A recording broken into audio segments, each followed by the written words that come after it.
If it's football to be played in January, this must be Soldier Field in Chicago.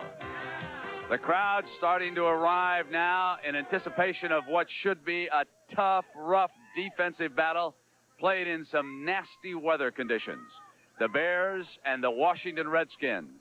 A year ago, the Redskins came in here a huge underdog, and they eliminated the favorites to win back-to-back Super Bowls.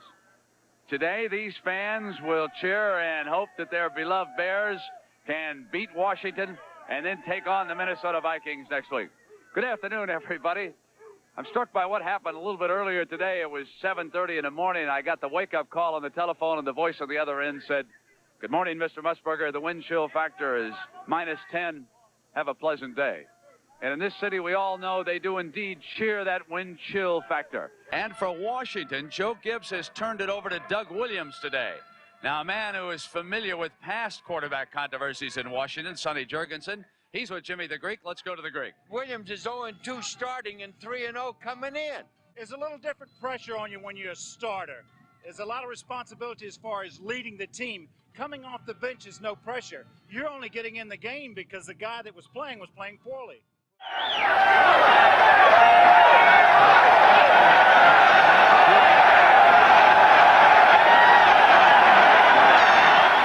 Before the game, Dick got taunted the Skins, saying that Dexter Manley had the IQ of a grapefruit.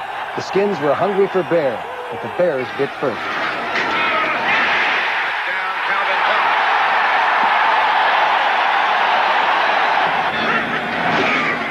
Here's McMahon, hit Justin, throws for the touchdown to Lawrence.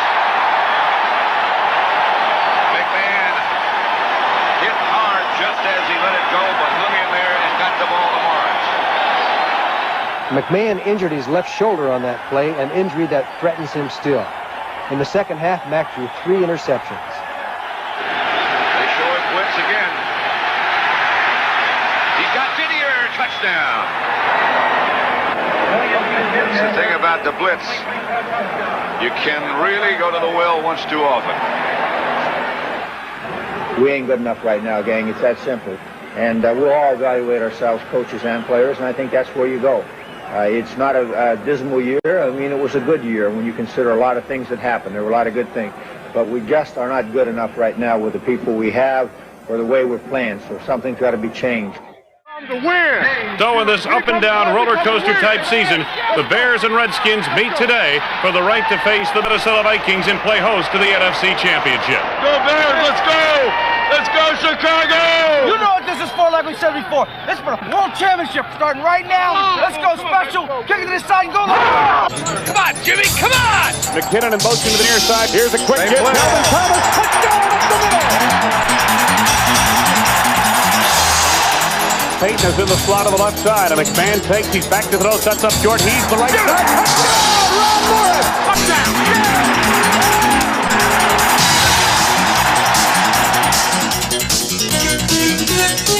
There was an eerie feeling of deja vu for the Chicago Bears.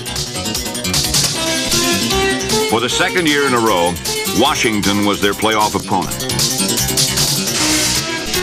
Once again, the freezing face of Soldier Field was the proving ground for a game of high stakes, sharp edges, and revenge.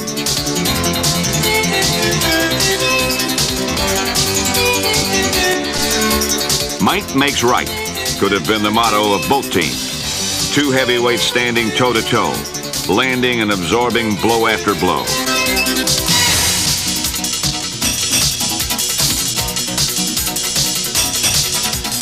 Chicago may have outmuscled and out-hit the Redskins, but once again, they could not outscore them.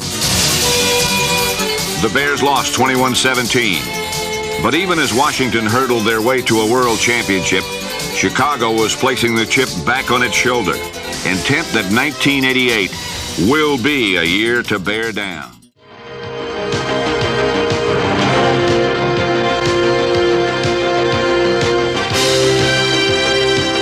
Chicago lost and was left to ponder its fate. Defeat is either a burden or a cure, depending on the message the Bears elect to take from it. For the Bears of 1988, the message will be one of unity and purpose. For the past month, the Bears have been trying to regain the knockout punch of a champion. And on Sunday, the emotional presence of Walter Payton, plus the burning desire of a defense to avenge last year's playoff loss, appeared to be more than enough to deck the Redskins.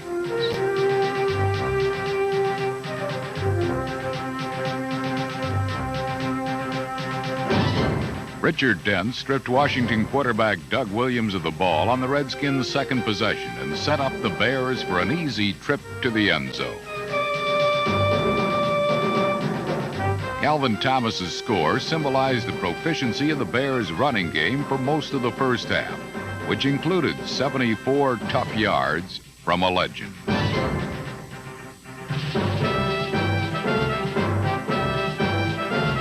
The return of Chicago quarterback Jim McMahon seemed to have the Redskins looking for the pass early on, and McMahon showed it to them midway through the second quarter. Ron Morris's score gave the Bears a 14-0 lead and seemingly proved that all was well in Chicago. McMahon was back, and so were the powerhouse Bears. But wait a minute. If the Bears were trying to send the Redskins a message, quarterback Doug Williams wasn't listening, as he orchestrated two impressive follow-up drives of his own.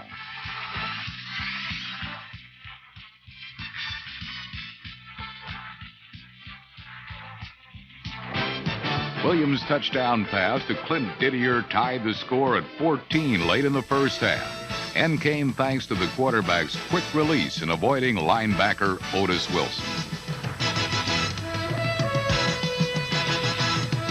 A Chicago blitz had left Didier wide open for the tying score. These Redskins had come prepared for war and were ready to make McMahon's last stand look more like General Custer's. Even when the Redskin defense rushed just 3 men, Charles Mann was able to break through. 3-man sacks helped shut down the McMahon-led attack. And with the score still tied in the third quarter, the Redskins looked to gain an edge through field position. What they got was a memory that will live forever.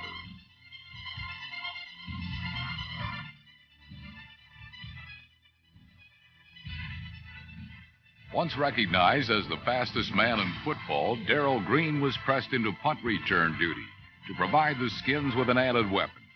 And while he normally sprints like Carl Lewis, it was an Edwin Moses hurdle that sprung him loose.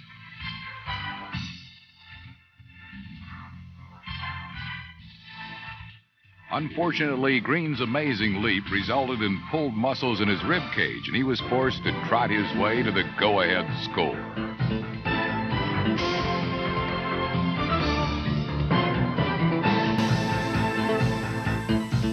The 52-yard return was a punch in the gut to the Bears and coach Mike Ditka, who had watched his team's 14-0 lead melt away in the frigid Chicago air. Despite his obvious pain, Green would know his electrifying play was the game's turning point and could rest assured the Redskin defense would not let the lead slip away.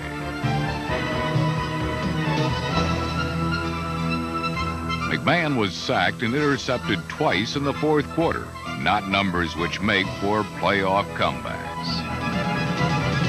Instead, it was Redskin quarterback Doug Williams who showed he possessed the talent and leadership to win the big game. And while this may be just the beginning of Doug Williams' comeback in the NFL, it also marked the end of the Walter Payton era.